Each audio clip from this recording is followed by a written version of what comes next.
Hello and welcome to the Meshworking Cities and Ecoregions Convergence Room in the Up Convergence 2020, leading us up to the big Peace Day International event. And we're here in the Meshworking Room with Marilyn Hamilton, who's also a steward of this room and just a long time guru in the field of integral cities, really founding the Integral City Meshworks organization. She's an evolutionist, a futurist. She uses biomimicry to think of humanity as this human hive, and is really a connected soul to nature, and lives in Findhorn and brings that deep energy to the work of transforming cities into living integral cities where we can where we'd really love to live and thrive as humanity. So you bring your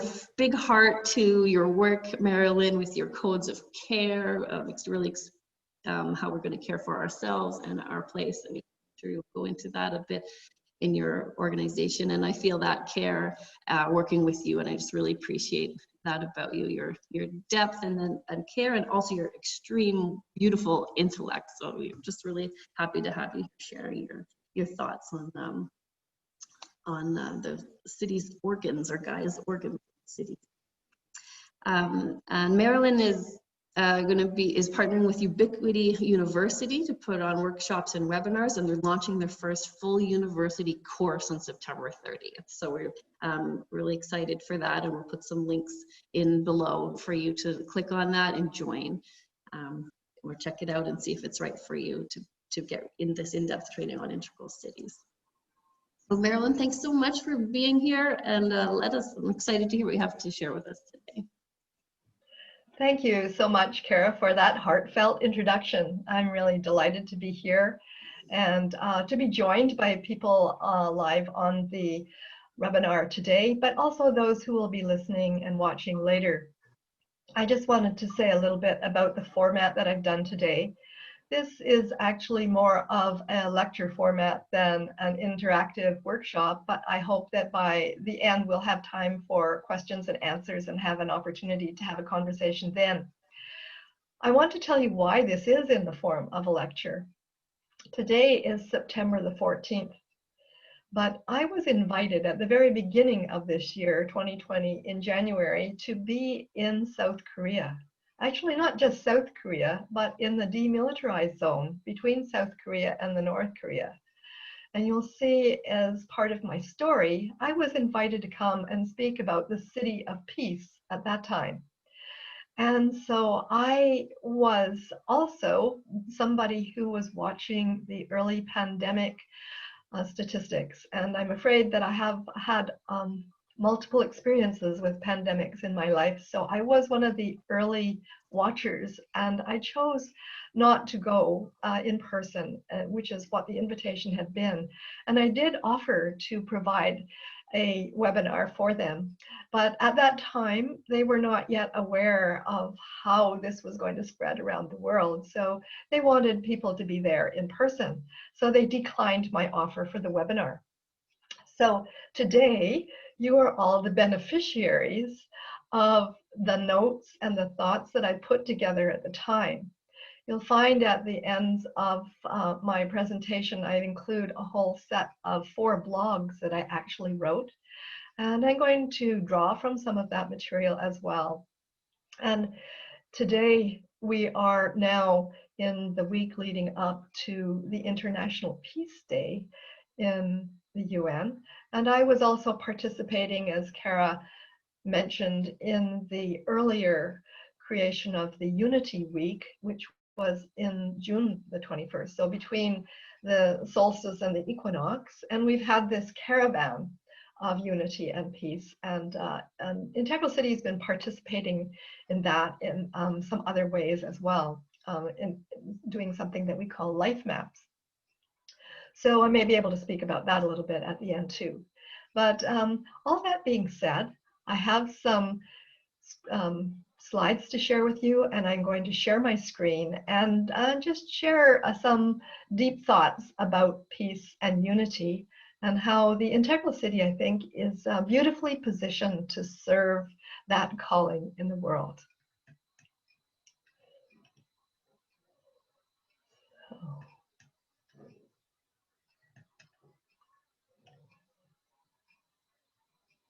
There we go.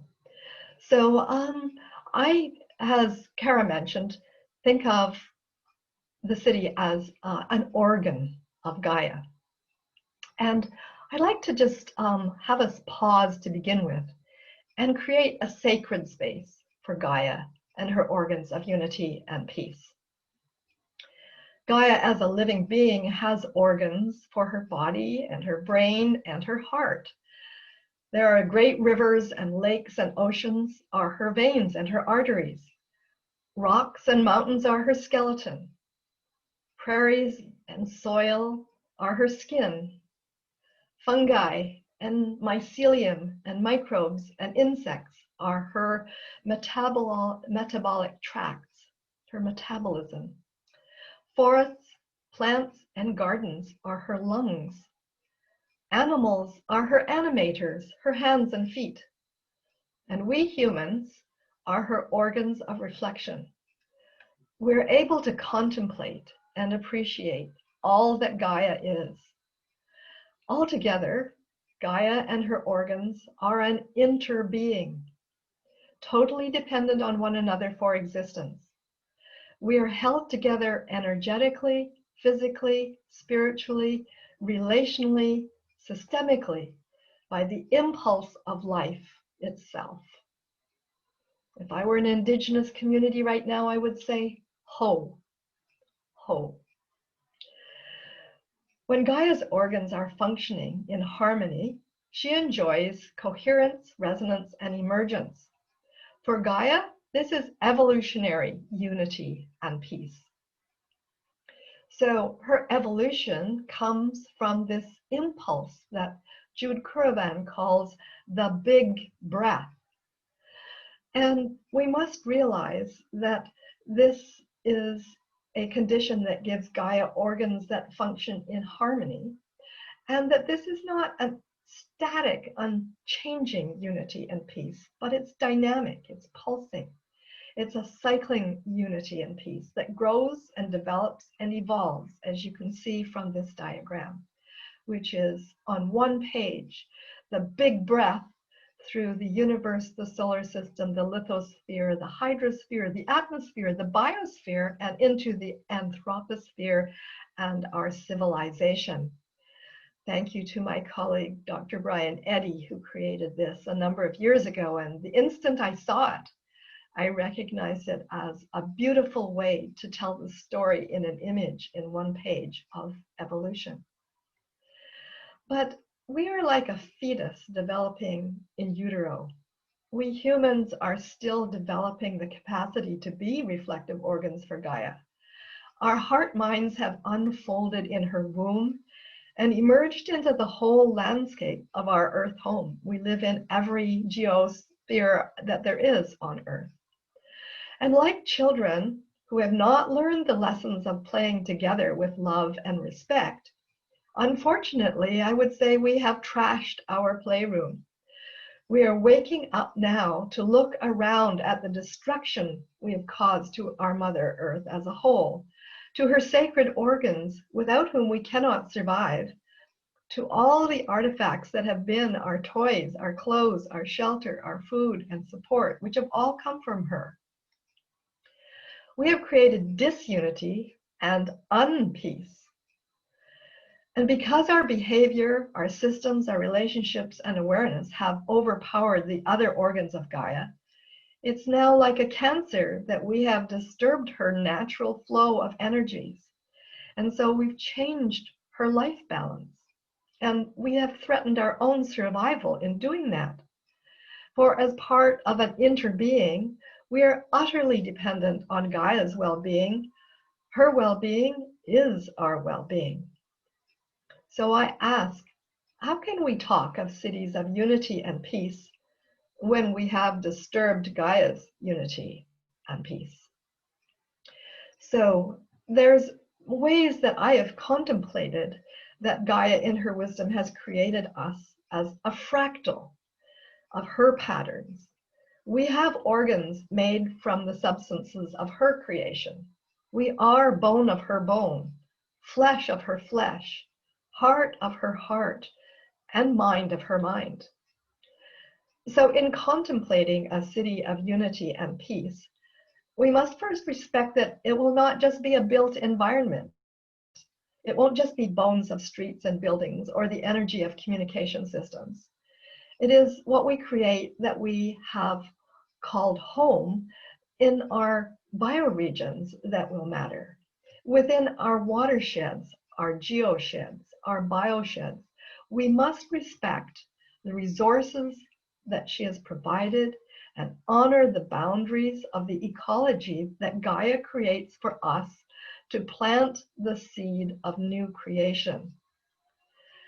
As Gaia expresses an ecological intelligence in all her creations, so we must reflect that intelligence in creating a city of unity and peace that lives in its bioregion with intelligences of ecology, emergence, integral awareness, and aliveness. I call these contexting intelligences. Gaia delights in the creation of individual uniqueness and expression. You need to only walk through a garden to appreciate the great variety of flowers. And she has reflected that in us as individuals. We have inner subjective and outer objective capacities, each with their uniqueness. And in a city of unity and peace, we would enable individual intelligence to shine without suppressing or repressing the expressions of others. Gaia also knows from her deep history that collective intelligence emerges when individuals agree to work and live and play and co-create together. The co-creation of cities is an ultimate expression of collective intelligence, where cooperation and collaboration optimize aliveness. Gaia has the wisdom to open the doors of strategic intelligence, encouraging us to inquire and ask good questions, like what's a city of unity and peace for? She shows us through ecological intelligence how to meshwork the foundational functions of structures with the self-organizing functions of ongoing connections and exploration. Gaia has the impulse of evolutionary intelligence to continue to grow, develop, and evolve dynamically. But as Gaia evolves, she uses the wisdom of complex adaptive living systems to seek coherence, to seek resonance, to seek emergence. And this can enable all her organs to be at peace with one another. In human terms, we have to translate this into the master code of care, as Kara mentioned, quite beautifully with her name, Kara. The master code of care enables coherence or unity and peace as we practice it.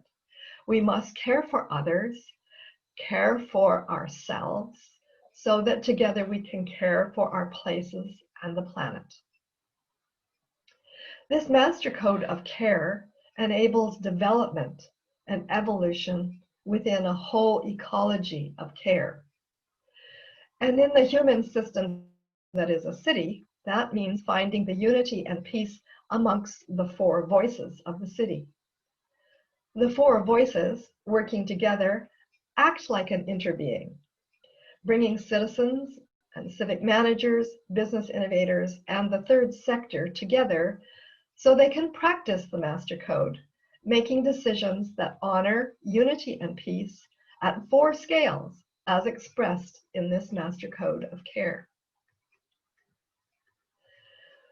So as we consider all of this, we must remember that James Lovelock is the person who brought to us, originally as a scientist, he said as a physicist, you know, Gaia is a living system. He said that, I think, over 40 years ago, and he was not listened to at that time. But he has not only paid great homage to Gaia and stayed consistently online for now he's over 100, he is committed as a scientist and as a human to Gaia, that humans are her reflective organs. So if we think about integral cities and have a framework for creating cities of unity and peace, I would honor James Lovelock's call for us to be her reflective organs. I think that we do that by reflecting fractal patterns. And so, as I've mentioned, we do this in many different modes across the earth. But I also want to say that these integral city frameworks are good for some of the wicked problems that we've created by trashing our playroom, where the interconnections and non-linearities of life that are contained in the city, we can embrace with care and context and complex capacity. This embrace contains multiple levels of plurality and interconnections, and that have become natural habitats and habits of restructuring and self-organizing. And the impulse behind these dynamics is always the impulse of life, the evolutionary impulse. The evolutionary impulse extends itself into our ever greater expansion of space and time and moral influence.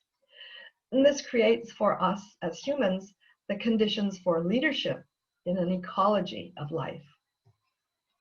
The evolutionary impulse has emerged for Gaia, for intelligences, given itself 4 voices with infinite numbers of variations, designed ways of knowing, and I think revealed truth, beauty, and goodness that penetrate all life systems, including the systems of the city and Gaia's planetary system of cities. To design a city of unity and peace, we actually need to honor Gaia's motherhood, that as a living system, she has birthed all the realms of mineral, vegetable, and animal, the geo-bio-noetic realms, out of which we as humans have evolved. And now she is birthing the reflective specialties that give her capacities for exploring consciousness, us, giving it through us, with us, and as us.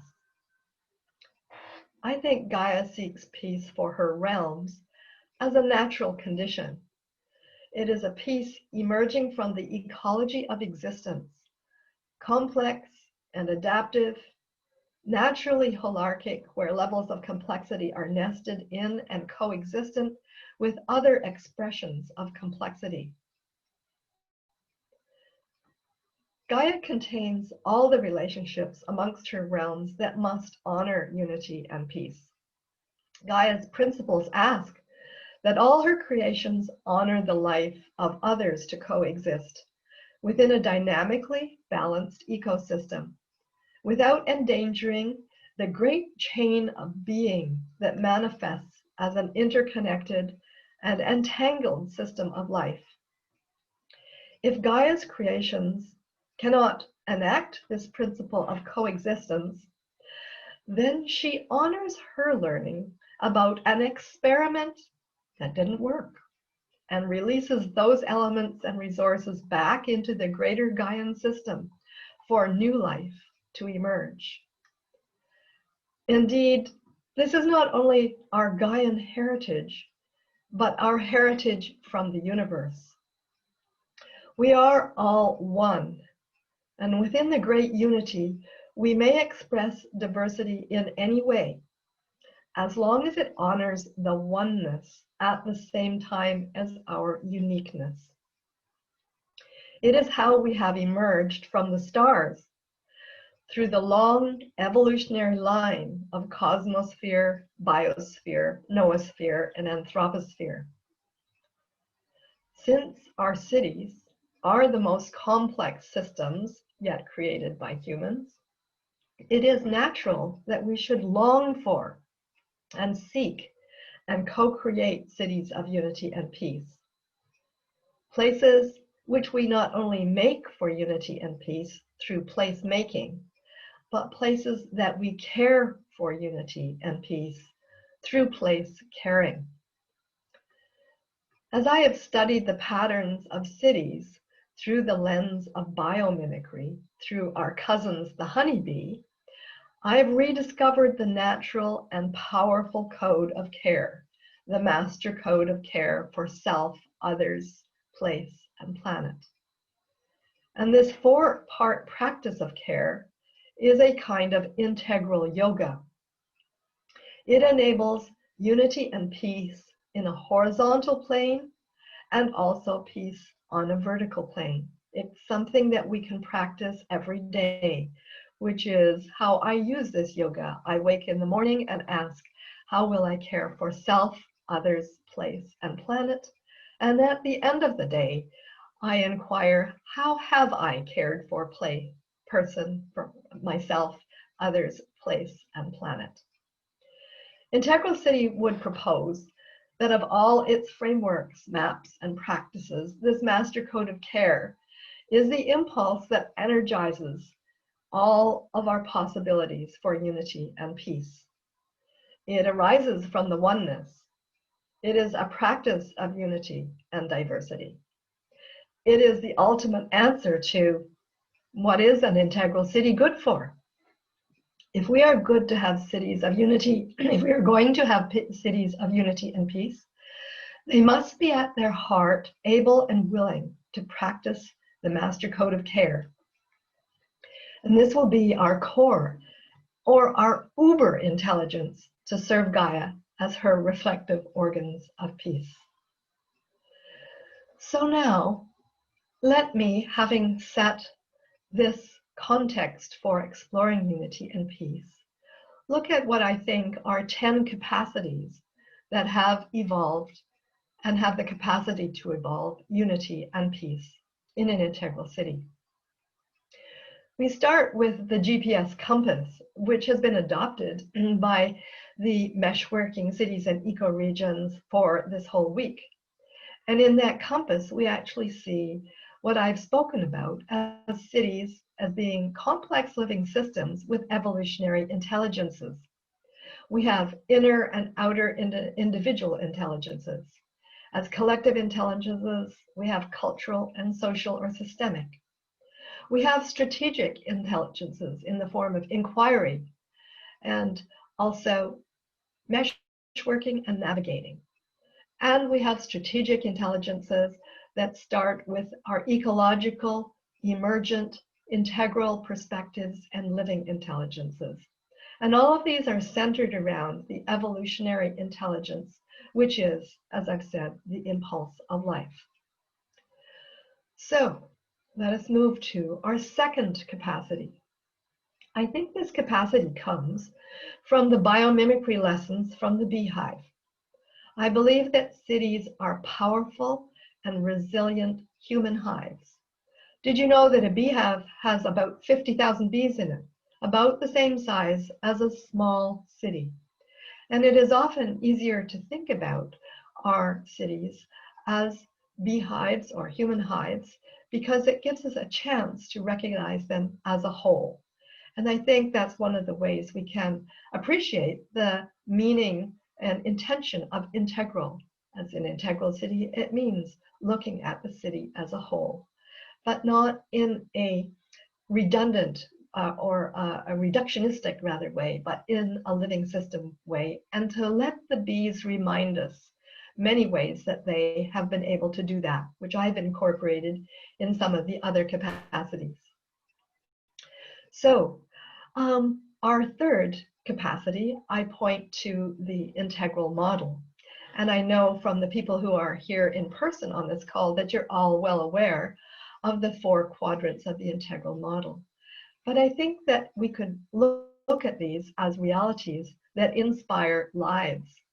So we have the biological, the psychological, the cultural, and the social or systemic ways of inspiring our lives through behaviors, through intentions, through our collective beliefs, families, and relationships. and through our structures and systems. So these capacities mean that it's really obvious that we should be working together to cooperate and collaborate so that we can inspire ourselves as individuals as well as collectives. We can take this same map and also look at 4 ways of knowing, because when we stand in these quadrants and we stand in the realities that I just discussed, we actually have 4 ways of connecting with our interbeing. Our language actually expresses this. All of our languages pretty well have an I that represents a way of knowing that is subjective. We have we, which is a way of knowing that is intersubjective. So we have the possibilities to consider not only ourselves as individuals with inner lives, but collectives with inner lives. So the I and the we then can look at the way of knowing that is it, or objective, an external view of life. And it in turn can be multiplied into interobjective, or its. And so with these capacities of I, we, on the inside, or internal ways of knowing, we have ways of tapping into qualitative consciousness and culture, and that we add to the objective and interobjective external ways of knowing, which are often the quantitative measures that we are too often solely dependent on.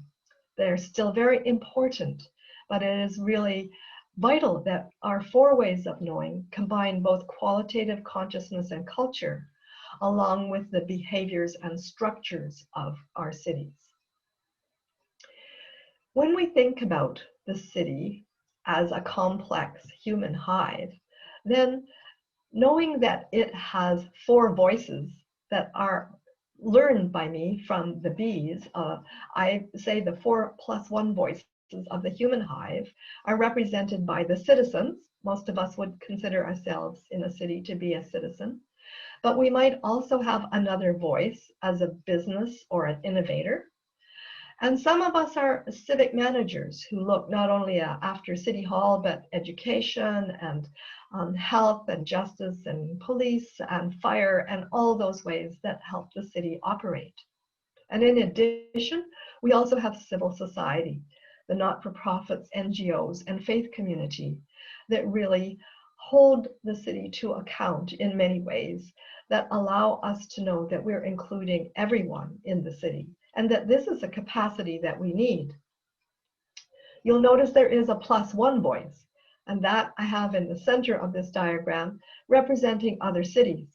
So each city has all of these 4 voices, and we are learning from biomimicry that this is what helps the species to be able to learn and perpetuate what we discover as new discoveries. And we do this through a form of natural competition. So there we have a capacity of 4+1 voices in the human hive that is so vital to unity and peace, because it means that we're not doing this on our own, but we're doing it together. So let me remind us again a little bit about the beehive and why and how we can do this in working together. The honeybees have a goal. Each hive must produce about 20 kilograms or 40 pounds of honey a year. And they do this by using precisely what is in their hive, 4+1 roles. So where we have citizens, they have producers or foragers that bring in the nectar and pollen from their ecoregion. Where we have business innovators, they have diversity generators, who are special bees who go off and search for the nectar and pollen in different honey patches or different flower patches than the producers do. Where we have civic managers, they have resource allocators, and where we have the 3rd sector, they have inner judges. And the resource allocators and inner judges work together to determine, are we actually attaining that goal of producing 20 kilograms of honey a year? As I mentioned, they have other hives in their ecoregions, just like we have other cities in our ecoregions.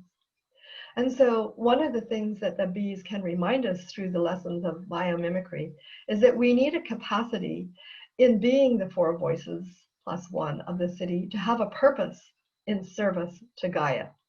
Because the bees have a sustainability purpose not only to sustain the hive by producing that 20 kilograms of honey a year, they're also pollinating their ecoregions and thereby creating renewable energy for next year. And I ask and seek the capacity in our cities that by discovering our purpose in service to Gaia, how may we also be co-creating renewable energies for the following year. I mentioned in my introduction that the human species is going through a maturation. As a species in comparison to the honeybee, we're very young. Apis mellifera, the honeybee, is about 100 million years old. We, human species, is about maybe 1 million years old at some of the longest estimations. And therefore, as a young species, it turns out it's very natural for us to be in a stage of competition. In fact, my good friend and colleague, Dr. Elizabeth Saturist, who is an evolution biologist, says that all species go through these stages of maturation. And what they discover when they get into the peak period of competition is that it actually takes too much energy to stay in a competitive stage, and we must start to cooperate and collaborate with one another, because by doing so it takes less energy. By working together in cooperation and collaboration, it not only leads to unity and peace, but it actually matures the species.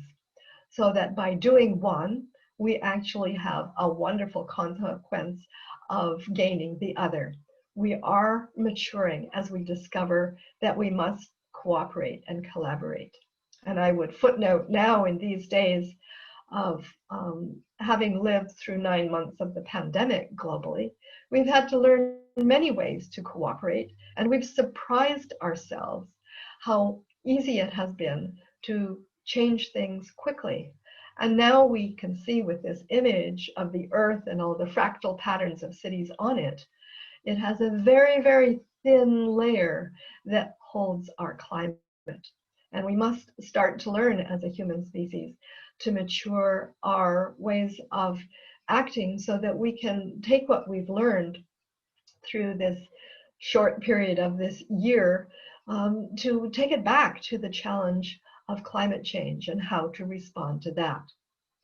So this is just like a way to pause and even note that what I'm saying today, 9 months after I intended to say this at the conference in January, things can mature very quickly, and that it is not necessarily going to be a very smooth line as we move out of the competition through cooperation and collaboration, but there may be a big jump as we leap forward. So we see this when we think about how capacity grows in cities at different scales. And I thank my colleague Brian Eddy again, who drew this diagram. He's the same one who gave us the one page from the evolutionary big breath to civilization now. And here we can see the different ways that cities emerge through their levels of complexity. And for those who know spiral dynamics, you'll notice that in the background, the levels of complexity are measured by the beige, purple, red, blue, orange, green, yellow, and turquoise levels of complexity.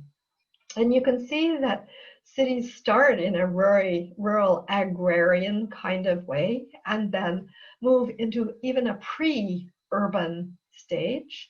And as they move into frontier towns and then become small urban connections and human systems, they then can mature into larger urban systems. And here we can see also not only the internal growth very nicely represented as living systems that Brian has drawn here, but we can see the interbeing that is emerging as cities grow scales and capacities. And I say not only for any old thing, but scales and capacities for peace.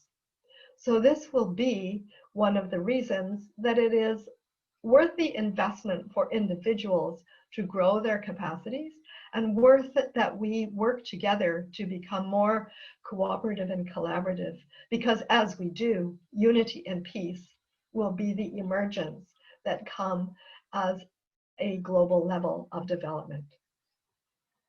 We come now to re-honor the 8th capacity, and that's the master code, the caring for person, people, place, and planet, or sometimes I say self, others, place, and planet. And I already shared with you my karma yoga in this practice. But you can start to see now, since this is the 8th capacity I propose, that this is something. I just had a very interesting experience yesterday here in Findhorn, where I live in Scotland. We were using this code in playing a game called Life Maps. And each of the players, there were 4 of us, was taking the role of one of the voices in our city, in our community, in our eco-village.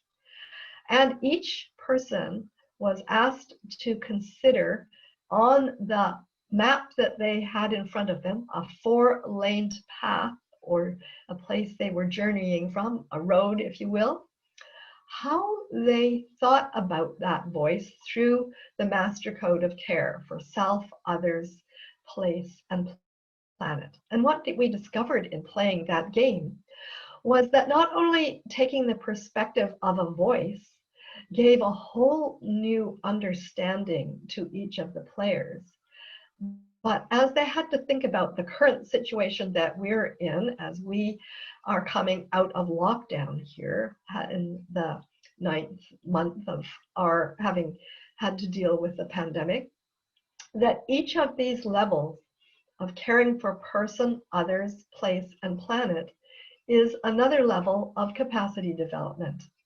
And for some of the players, the place and planet were lanes in their journey of that voice of citizen or civic manager or civil society, third sector, or business innovator that they had never thought of before. So all of a sudden they realized the interconnection in the master code itself, and that they could not be well and having an experience of anything like peace, never mind unity, if they didn't realize that how they cared for the place, how they even stepped out and stretched to care for the planet, impacted them as individuals and as groups of people, as teams, as neighborhoods. And so we move from the master code into how it translates into 5 maps for human security. I'm going to speak about each of these in a little bit more detail in a few minutes. So I just want to show you that there are 5 maps. You'll notice I've nested them in hexagons like in a hive. I think these maps help us to understand how human security can actually arise through shape-shifting and seeing our city from different map perspectives. So as I said, we'll come back to that in a minute. So I want to, before we move on to the 10th item, capacity, talk a little bit about how I viewed the human security as an ecology for peace. And I did this as I was challenged by another group of people who I'll be interacting with again this week. Karen O'Brien, who's worked with the IPCC, the international group of scientists who've been looking at climate change for 30 years. And she has been considering, what does human security mean? And if you're only thinking about things like police and fire in your city, then you may not have really gained the insights that I did when I started to ask questions, how would we think about human security and an ecology for peace? So here are some of the points that I discovered.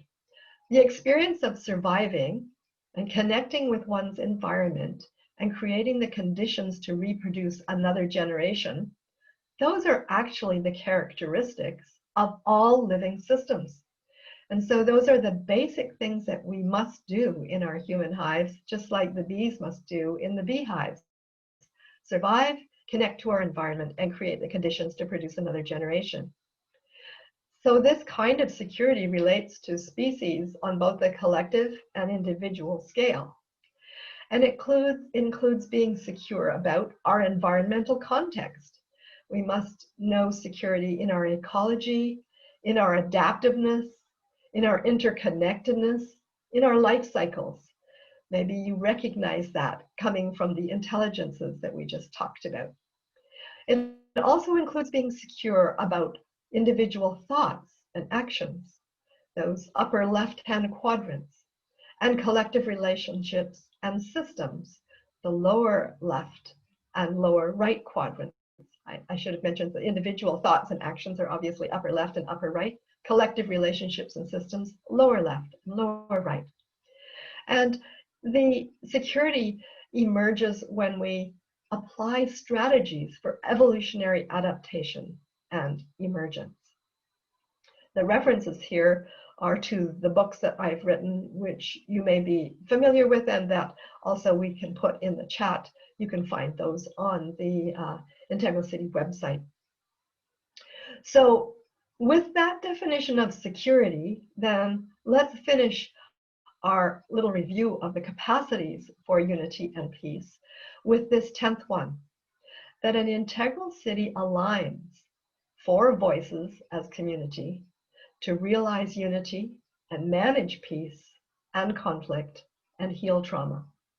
So an integral city not only has all these dynamic interbeing ways of being, but it has this intention and purpose and role to align those voices within it so that unity and peace can emerge and that we can also resolve and heal trauma.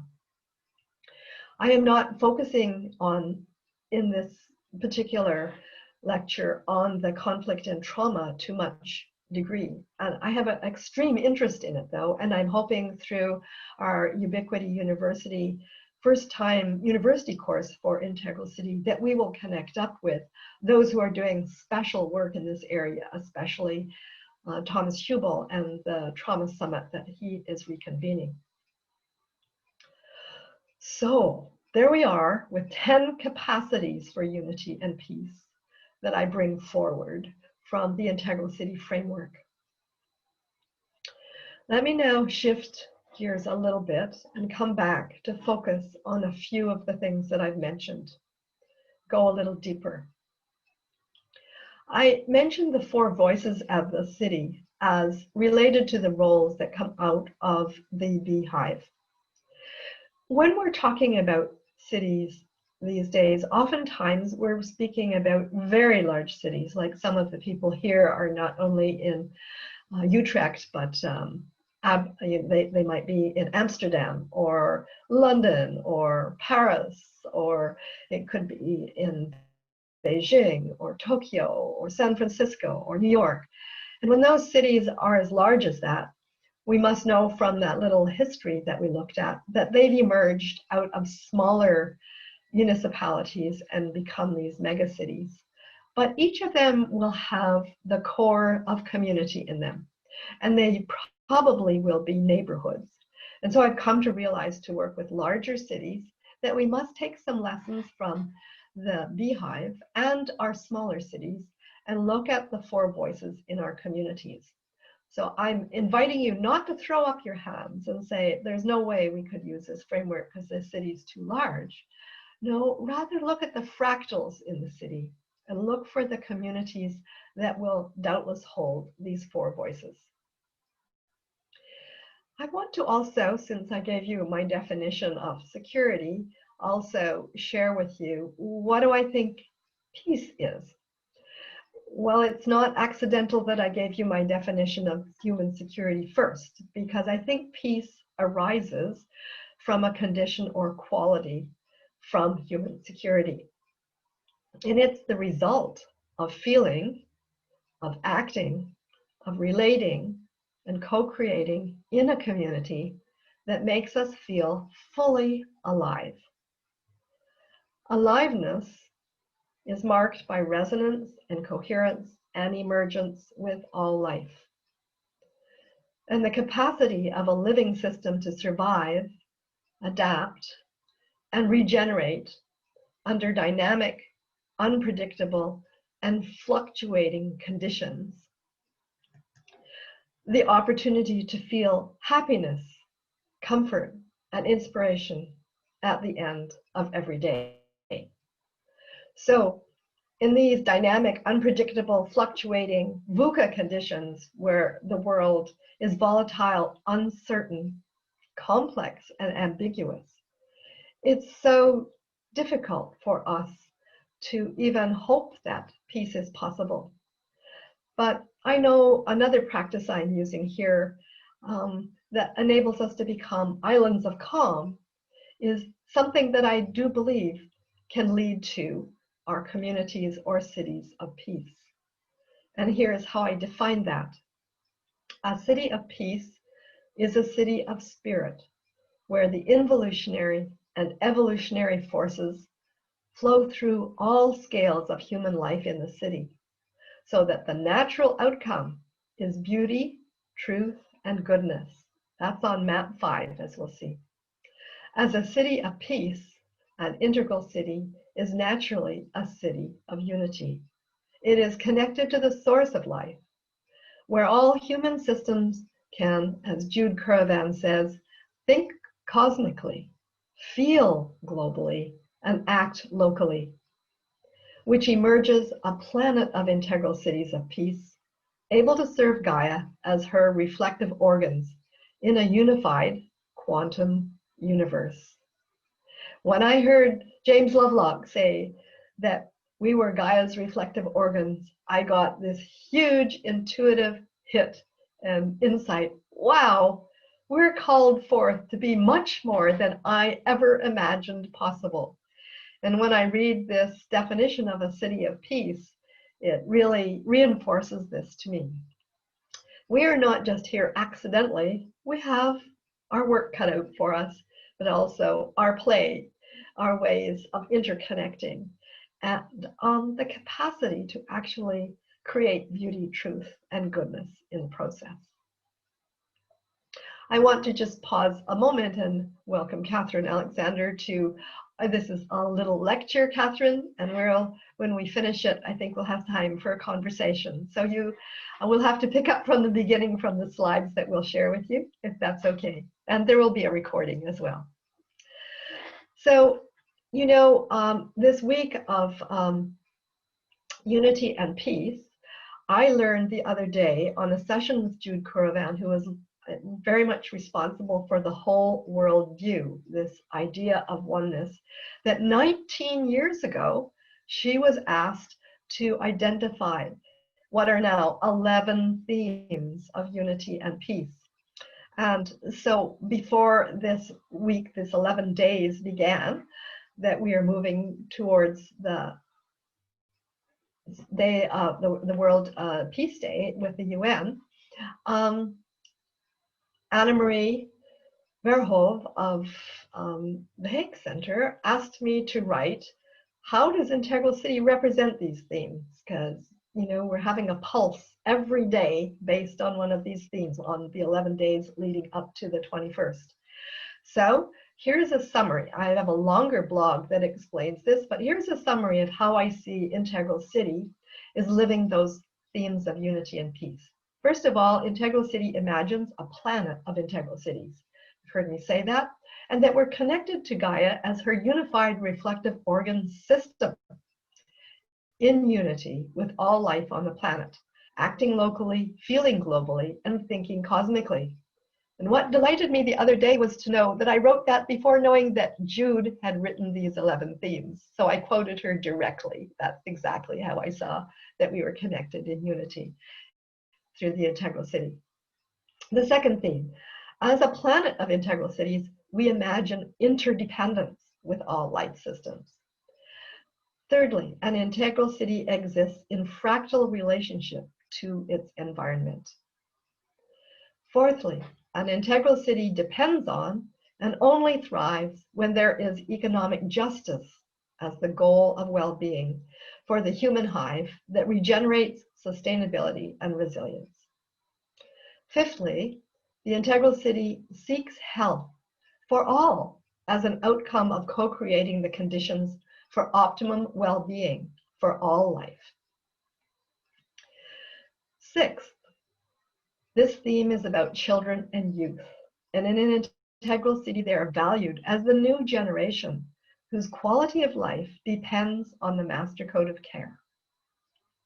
In the theme, seventh, it was just women, but I was called to balance women and men, play life-giving, life-sustaining, and life-generating roles using the capacities of the feminine masculine consciousness and the female male biology to partner each other and co-parent children and youth. 8, the integral city ensures the rights of humans in all its systems are counterbalanced with human responsibilities so that the master code of care for self, others, place, and planet, are co-manifested and coherent. Freedom was the 9th theme. In the integral city, it's reflective in the balancing of rights and responsibilities, basing freedom on our 12 intelligences and the master code of care. The 10th theme was disarmament. And I see that starts with individuals knowing they are safe, cared for, and have the freedom to realize their highest human potential without infringing on others to do the same. And the 11th theme was peace. And I said, as I hope I've convinced you up to this point, an integral city is by definition a city of peace. So when our cities emerge into an integral capacity, we naturally bring peace with us. As I explained at the beginning of this lecture, the reason it's in a lecture format is because I was invited by the Legacy Committee from the Olympic and the Paralympics from 2018. So it wasn't an accident that this Pyeongchang Association invited me to come and speak about a city of peace.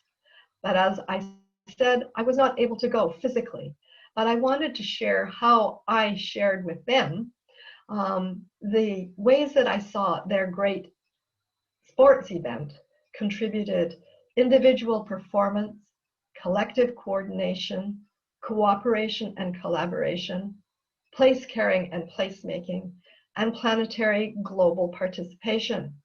And I would just pause and say, I haven't always appreciated the impact that events can make on city maturing and cities growing capacity, and in this case, especially on peace and unity. But I realized that sports events, entertainment events, cultural events, and all sorts of ways that we use events to bring people together. And you'll probably all know we haven't been able to do that physically this year, but we have still reached out and done it through the internet. So here's what I noticed, and I come back to the maps of Integral City to say, wow, when I looked at the sports event, map 1 is a way of seeing individual performance. So here we can see that an individual has to, in order to excel in sports or any kind of performance, musical, artistic, writing, all kinds, there are ways that are involved biophysically, intentionally, intersubjectively, and interobjectively. And so a good coach is going to help an individual perform and be constantly not only bringing in the realities of these 4 quadrants, but they'll know that they have capacities that can continue to be developed. And you'll notice also that right at the center of this map 1 is the evolutionary impulse. It is the life force that draws us ever outward to grow our capacities. And these big sports and other celebratory events call us forth to be better than we have been before. So there's map 1 and what it offers and reflects in this context. Map 2 of Integral City, I think, reflects how we have collective cooperation and collaboration. Because here we see the individual nested within what I would call a holarchy of organizations that includes families, groups, organizations from workplaces, education, healthcare, the community, the city, the ecoregion, and of course, outside of all this, the planet. So these large events can remind us that, in fact, we can never produce those large events, even if they're online, without collective cooperation and collaboration. So map 2 can help us reflect that. Map 3 is sometimes the map that people go, oh, way too much information on one page. But if we could put the whole of the history of the universe on one page, as we started out way back at the beginning of the lecture, then let us allow that map 3 shows us how place caring and placemaking arise through, first of all, this top line represents the development of the individual. It's actually that map 1 unpacked, showing how an individual has capacity that develops from survival to belonging to personal expression to order to results and strategies to being able to think systemically and finally hold the whole universe. Individual leaders sometimes are lucky enough, as I would say many of us on this call are, that they form high performance teams. And when you put high performance individuals into high performance teams, I've worked with these often in the School of Leadership at Royal Roads University, and I've always been amazed by what they can do. But when they leave those teams, they go back out into their organizations and their agencies. And they see that they're further dispersed in organizations and agencies. And when those then get set as a context within the city, in the city we see individuals, teams, organizations, and communities all dynamically clustered together. But in this map, we can see that we can actually work both place caring and placemaking. And we see that the heart and the qualitative, quantitative capacities of place caring and placemaking come together for a very dynamic way of appreciating how we must create the events that create the cities.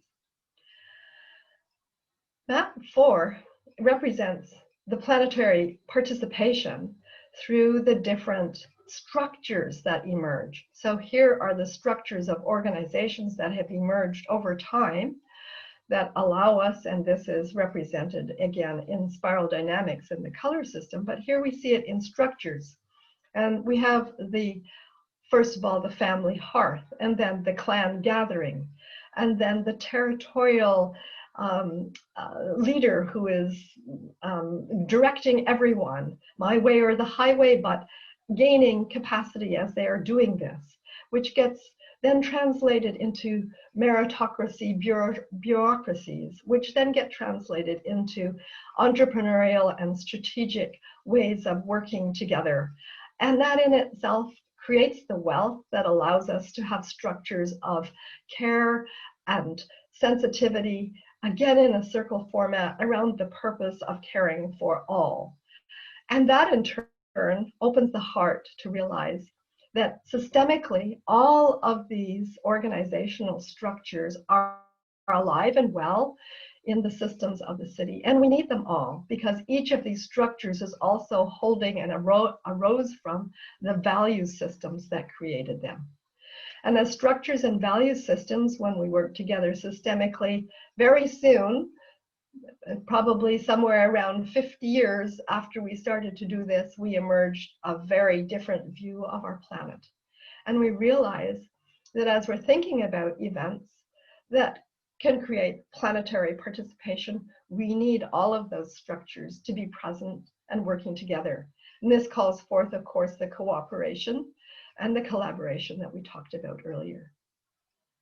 Finally, I bring you to map 5, which is really the map of spirituality in the city. This map of spirituality allows us to see what I call both the involutionary and evolutionary capacities. So we can imagine that our energetic life source. Our different faith systems and belief systems call this by different names, but I'm just going to call it my source in a field of love, involutionarily come to our planet, have created our planet, and are producing beauty, truth, and goodness, and grace, place, and space.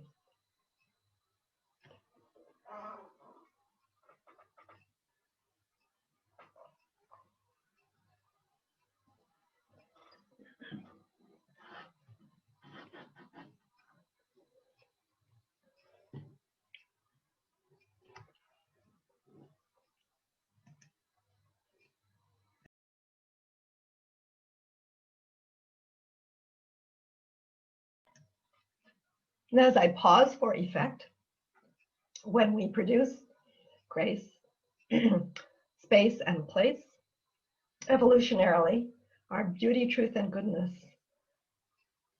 moves us back to source through the energetic fields that we call subtle and causal. And we see that this evolutionary map shows us the principles of the ever dynamic flow of energy in a field of love. And this evolutionary flow, some can unpack this and have a different diagram as a toroidal kind of energetic field, allows us to incorporate into our integral city and world events the involutionary and evolutionary principles of life and love. So a city, I believe, is Gaia's organ of unity and peace, and creates a legacy for future generations. And here where I live in Scotland, where I sing Taizé, we often sing this Gaelic blessing. Deep peace of the running wave to you. Deep peace of the flowing air to you. Deep peace of the silent stars to you. Deep peace of the quiet earth to you. And I propose now we can write another verse and create it as a blessing for cities of peace. So I wish you deep peace of the evolutionary flow to you. Deep peace of the living hive to you. Deep peace of the city's voice to you. And deep peace of the master code to you.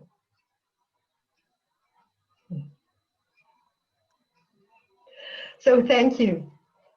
That's the end of my lecture. I wanted to share with you, and I know that it has been put in the chat, that a course is coming up for the first time in history that allows us to bring integral city frameworks and learning to a university. Ubiquity University is partnering with us for a course that starts on September the 30th for 12 weeks, and we will explore all these frameworks. And when I was speaking, I was drawing a lot from how I captured this in 4 blogs, which can also be put in the chat. And we will let you have the PDF of these notes, and it'll be at the end of that too, as is the connection to the 11 way stations for unity and peace that I used as celebrating this week. So I think I will stop sharing my screen and allow us to have some time together now for conversation. And I would love to know how this lands for you. Any questions that you might have. Yeah, maybe even different perspectives. So maybe we could start, since I've had the floor for so long, by having an introduction, since we have 6 people on the screen, to just say your name and where you're presently located, and maybe your first comment, anything that you're taking as something you would like to maybe have a conversation about, and then we'll open it up. And I'm going to start with Anita, since she started here first, and then call on Annalise. You'll have to unmute yourselves.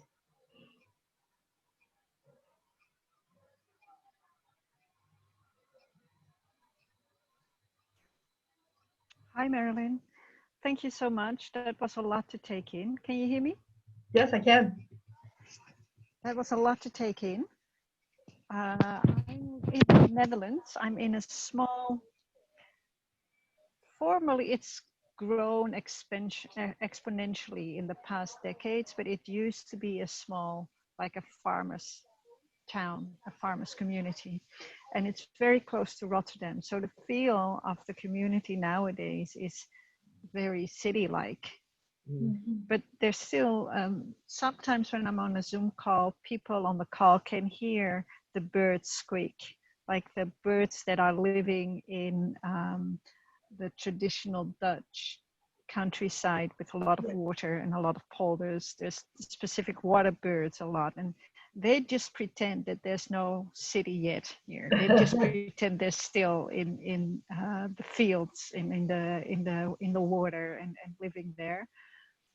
So that feel of that is still here in that city, which is nice for me because my hometown has the same feel. It's smaller, but it has the same feel. And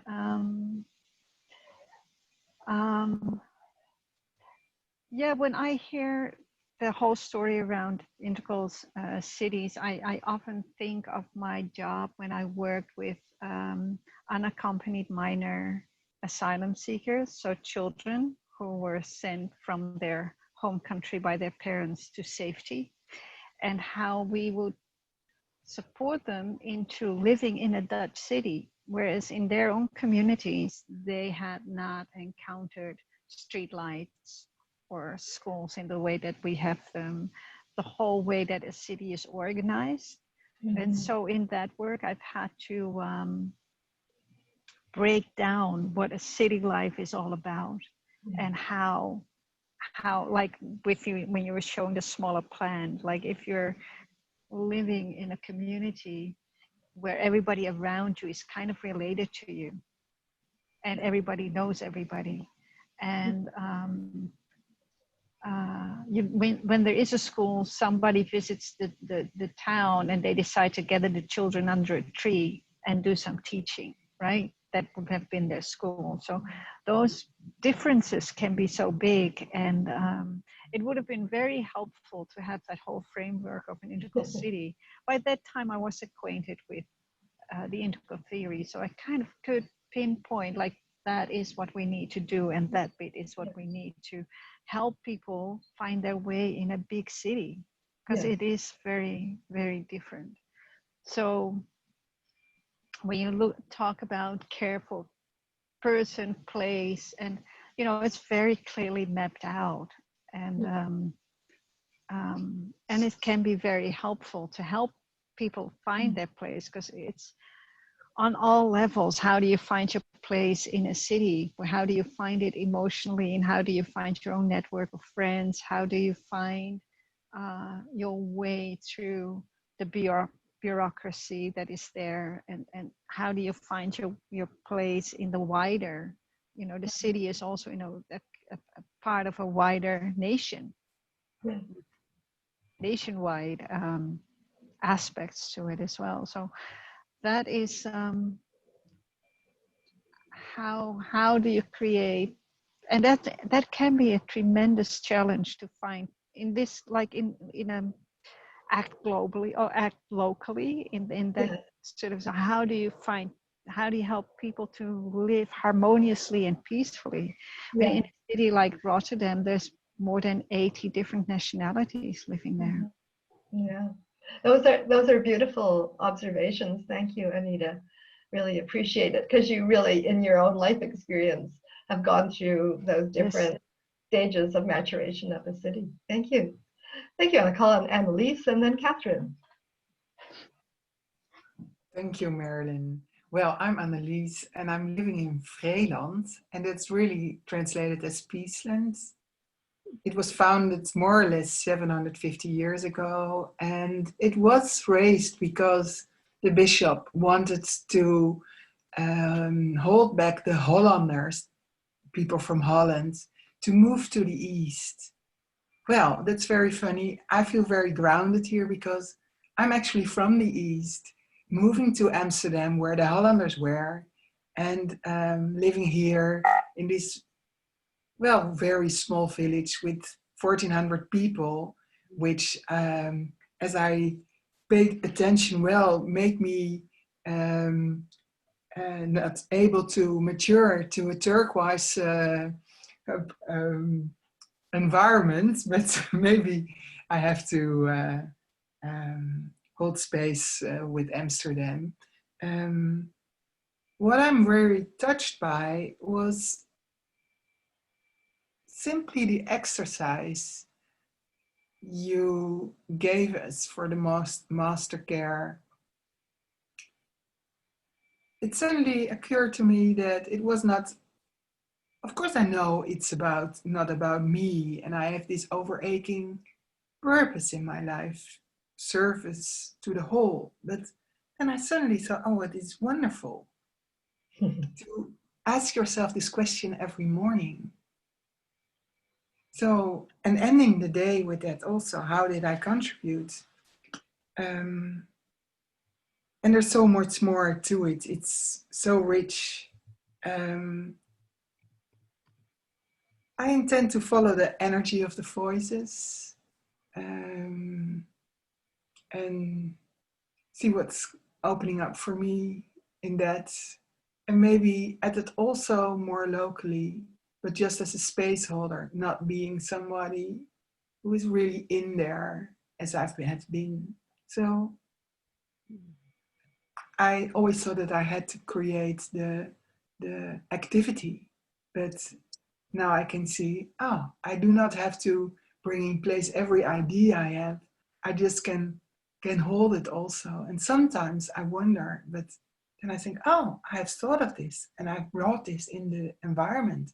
And when now it's happening, oh, how funny that is. So.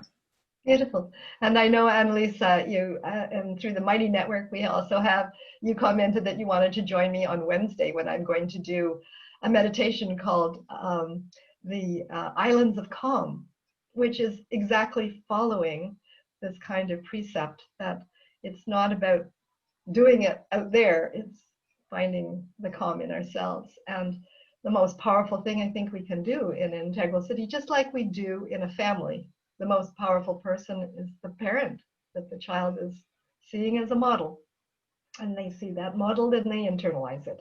So when we realize that we now even know we have mirror neurons, so we're always reflecting each other and learning from each other. So that's beautiful. So I'm hoping that we'll be able to find a time so that you can participate. I'm seeing if I'll adjust that time. Thank you. Catherine, so nice to see you here. You transmuted over from Humanity Rising. I did. And then after Catherine, we'll hear from Shweta. So I really appreciate the completeness with which you share the complexity, and the structure certainly allows, I think, to see how things are nested and evolve over time. I am in a smaller city, Spokane, Washington. So my structure is a little different. And I'm going to talk about that actually shortly. So I'm going to do my piece right after. And I wanted to do that because there's such a connection. The language is totally different. Okay, the language is totally different, but the connection and the understandings are very much similar. So it will be fun, I think, to compare those two. Oh, wonderful. Yeah. That's great. Yes. A lot of us would remember that when we studied spiral dynamics, one of the great wake-up calls is, oh, you know, the more you transform, the more you have to translate. So being able to translate into different ways to describe things is really another capacity. So like Anita's talking about new people coming into cities, and people ask me, you know, where would I start with an integral city? Well, I wouldn't start with this lecture. I gave you the reason why I'm doing the lecture today. I would start where people are at. And I listen for the energy. Where is their energy for change? And we start there, and then that's how the Master Code unfolds. And it's quite amazing to see people wake up to the master code. Yeah. So thank you and good luck.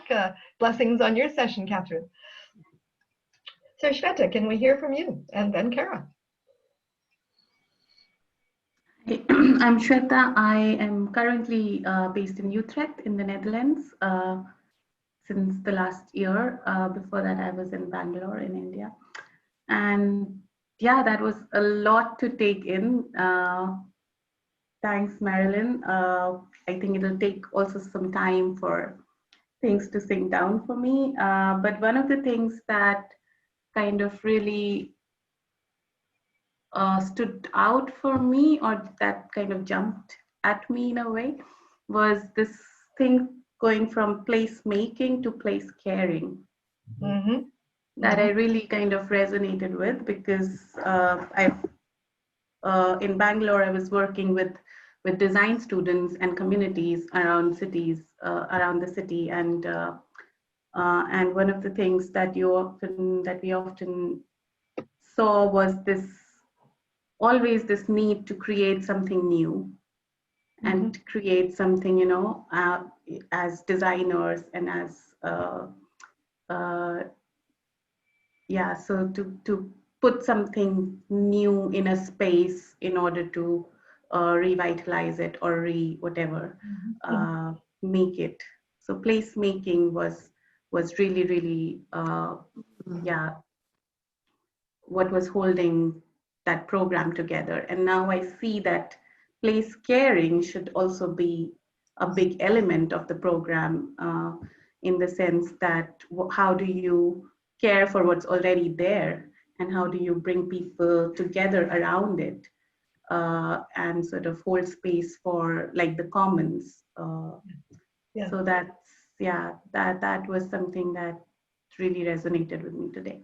Okay, thank you for sharing that. Yes, a lot of, as I've been exploring this over the last 20 years, in the year 2000, the Rockefeller Foundation declared this to be the century of the city.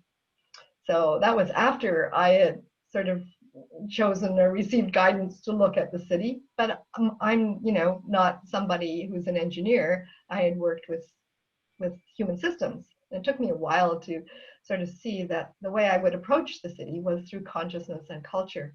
Meanwhile, IBM was doing the smart city, and the Rockefellers went on and invested in the resilient city. But most of the work they were doing was all in the right-hand quadrant. So they were measuring things in quantitative terms and bringing us lots of advantages and advances. However, they actually only will last as long as you also work with the consciousness and culture, and that people care for it. It can't just be a small elite group of people who want the quantitative changes. You need to have the care as well. Yeah, so thank you for sharing that. Hey, Carol, let's hear from you with the perfect name for this topic. Especially in England, when they say my name, it's Cara, and that's how they say Cara. It's the same way they say Cara or Carers. Oh, yes, right. Yeah, so a couple of things. Something sort of exploded, and I felt the whole thing as sort of an insight when I've heard it before, but something was maybe in this context really got it this time, that when you said to start where the energy is and follow it and let it go. I just really pictured that in the context of like collective impact projects, where you're bringing lots of people together for more complex change, and then like and feeling into that and following. Okay, and I felt that through the process I did in Ottawa, that, and then everyone is very engaged and wants to come to the next thing, and they've been involved, and they want to build this thing together, as opposed to like the city saying, here's our plan, and then them saying, that's not good enough, it's also the best we can do, and let's kind of like defend ourselves. It's like just such a different thing. And then but the energetic visceral sense I got in that was just this, but using care, like the act of care opens up that energy to unleash, to create the things that people really want and care about. Whereas otherwise that energy is is in resistance and taking away from peace. And I think it sort of all came together. And Shweta, your comment about placemaking versus Carrie was just such a concrete example. This week in my town, they erected to improve the market space, that because we have 2 markets a week in this nice little town. And you live where? Church. Kara, you forgot to say where you live. In Thiviers, France, Okay. little tiny town outside of Bordeaux, with a lot of old ancient caves and things there. And so they want to improve the market, so they put in these like massive big pillar structure in front of the tourist office that, you know, looks kind of grand, a little bit too much kind of, but then you look at it and it cuts off the street, like where it's a very tight street already, so where people are a lot of cars and people are trying to get there, and then so there's a big picture on Facebook of it cracked and crashed. Oh, someone just crunched into our new pillar in front of the tourist system. Well, you're blocking the flow of life there, and so then it's starting to fight on Facebook, you know. So Yeah, that's a great example and a funny one. So yeah, a lot of, you know, resistance in trying to change cities is like focused around the conflicts, whereas if you reframe the conflicts as an energy source and turn them inside out, allow some humor to flow. And somebody else last week was got all enthusiastic after hearing something about Integral City and said, oh, well, so how do we go and what do we do to convince City Hall? And I was actually on a Zoom call, and I just said politely in the chat, well, actually, you don't need to start there. Find out where the energy is. It'll be in one or more of those 4 voices. Start with that and see who else they would like to have there, and then make sure your job is to ask who else should be here from the other 4 voices. Eventually, City Hall will turn up. There's usually somebody in City Hall who's at least curious about what's going on, but you don't have to start there. And that was one of the biggest first wake-up calls that I got, because once I had finished my doctoral dissertation, which was on learning and leadership and self-organizing online systems even, I thought I had all the answers, and I wanted to take something like the equivalent of this lecture and say, boy, have I got something you can use. They weren't interested, especially when cities or communities are working well. They're not interested in changing. But when I stepped back and just listened to where the energy was, I found where change wanted to happen.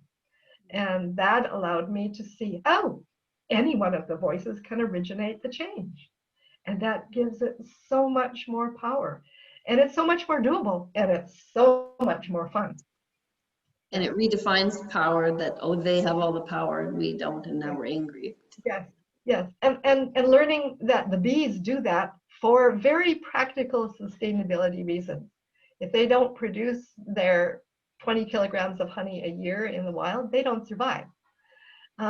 So they've used their 4 roles to reward the performance of generating the energy, bringing the energy in, and they don't reward it when it doesn't happen.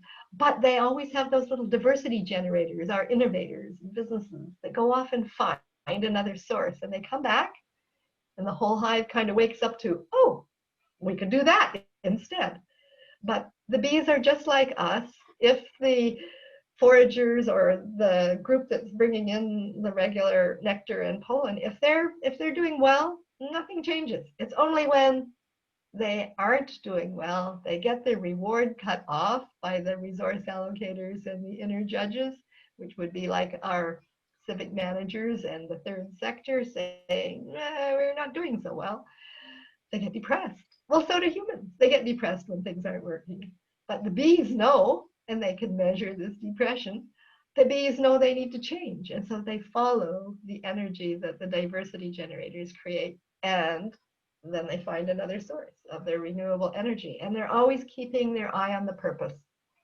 So I guess that's probably where I would finish our call today is, yeah, cities of unity and peace. will arise when the cities discover they have a purpose to serve Gaia. And some of our cities are pretty close to that, or acting as if they're doing it. Rotterdam might be one that's got something to do with no ship flows and mobility and that sort of thing, because it's been so traditionally able to do that. And I always think that the Netherlands has a great deal of capacity around knowledge of water and what the world needs to learn about water, right? So, you know, it's just like when we look for individual purpose, team purpose, organization purpose, community purpose, I think that Gaia knows what purpose she would like to see cities discover. And that's partly what our job is, to help them do that. Yeah. So I think that would be where I'll finish today. And just thank you so much for your participation and curiosity and interest. Blessings to you all. Yeah, thank you. Thank you. Marilyn, I'd like to invite you, if you're willing and brave feeling, would you sing that song that you offered us? We can cut it off if you don't like it from the recording, but I think that'd be so beautiful if you'd be willing. I don't know how, I haven't heard your voice before. I don't know if you're confident to sing in that sort of context. You were asking me for a capacity that I would say is one of my least capacities.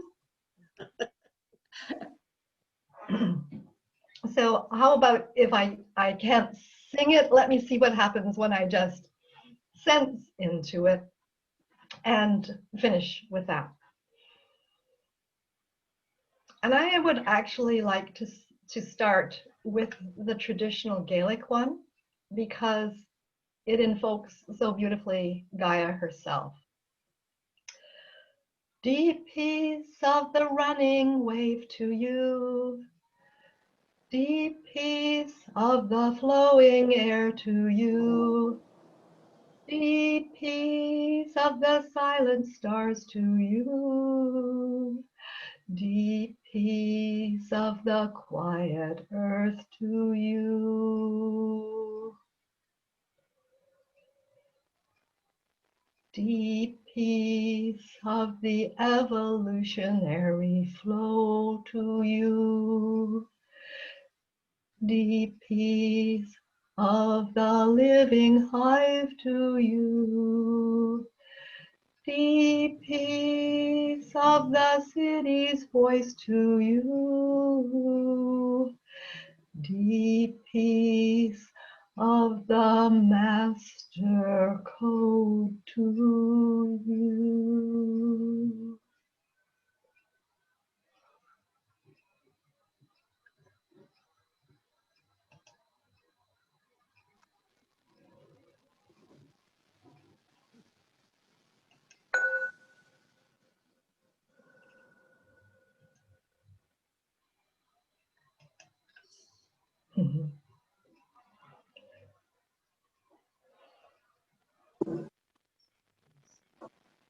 Thank you.